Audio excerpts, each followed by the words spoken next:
मैं मनीष शुक्ला श्री दयाल जैन शिक्षण संस्थान कोर्स कोऑर्डिनेटर के पद पर कार्यरत हूँ। आज हम सभी बच्चों को कॉमन पेपर के unit 2.2 visual impairment definition type के बारे में आज हम पढ़ाएंगे, जिसमें विजुअल इम्पेयरमेंट के 2 टाइप होते हैं। एक टोटली ब्लाइंड लो विज़न, पूर्ण दृष्टिबाधिता और अल्पदृष्टिबाधिता। अगर हम डिफिनीशन में PWD 1995 के अनुसार पूर्ण दृष्टिबाधिता की परिभाषा को देखें तो निःशक्तजन अधिनियम यानी पर्सन विथ डिसेबिलिटी एक्ट 1995 के अनुसार समान अवसर अधिकारों का संरक्षण पूर्ण भागीदारी के अनुसार पूर्ण दृष्टिबाधिता से ग्रसित उन व्यक्तियों को कहते हैं जिनमें से निम्न में से किसी एक स्थिति से ग्रसित हों। दृष्टि का पूर्ण अभाव अथवा सर्वोत्तम। नंबर 2, पहला दृष्टि का पूर्ण अभाव। नंबर 2, अच्छी आँखों में चश्मे या कॉन्टैक्ट लेंस से सर्वोत्तम संभव उपचार या सुधार के उपरांत दृष्टि तीक्ष्णता 6/60 या 20/200 स्लेनन से अधिक ना होना। नंबर 3, दृष्टि क्षेत्र 20 डिग्री या उससे कम होना। इसमें 2 चीज़ें परिभाषित करने की हैं। पहला, दृष्टि तीक्ष्णता यानी विजुअल इक्विटी। विजुअल इक्विटी किसे हम कहते हैं? ये हमारे आँखों को देखने की क्षमता होती है। इसे स्लेनन चार्ट के माध्यम से हम माप सकते हैं। यह एक सामान्य आँखों वाले जो व्यक्ति होते हैं उनकी दृष्टि तीक्ष्णता 6/6 होती है। अगर हम इसे परिभाषित करने की कोशिश करें तो दृष्टि तीक्ष्णता से आशय उन व्यक्तियों से है।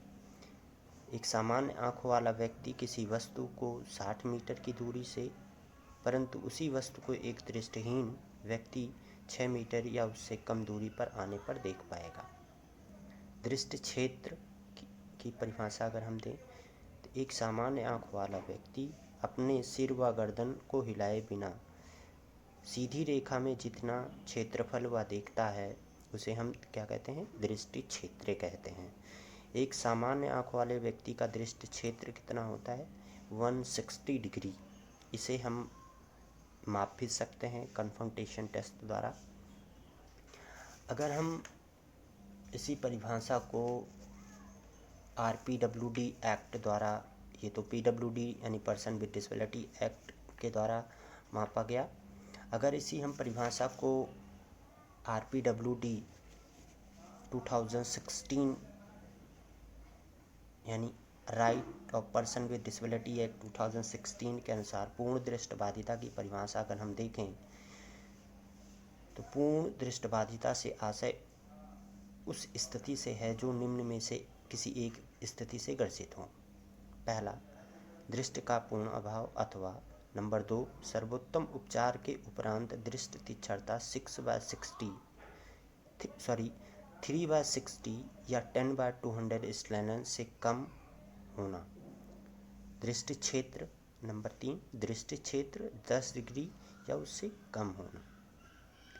अगर हम PWD एक्ट के द्वारा अल्पदृष्टिबाधिता की परिभाषा अगर हम देखें, PWD एक्ट 1995 के अनुसार अल्पदृष्टिबाधित व्यक्ति से आशय उन व्यक्तियों से है जिनकी दृष्टि क्रियाशीलता यानी विजुअल फंक्शनिंग में सर्वोत्तम उपचार के उपरांत दोष होता है, किंतु वे अपने सहायक उपकरणों के साथ कार्यों को करने या उनकी योजना बनाने में दृष्टि का प्रयोग करते हैं या ऐसी संभावना हो कि दृष्टि का प्रयोग कर सकेंगे, अल्पदृष्टिबाधित व्यक्ति कहलाएंगे।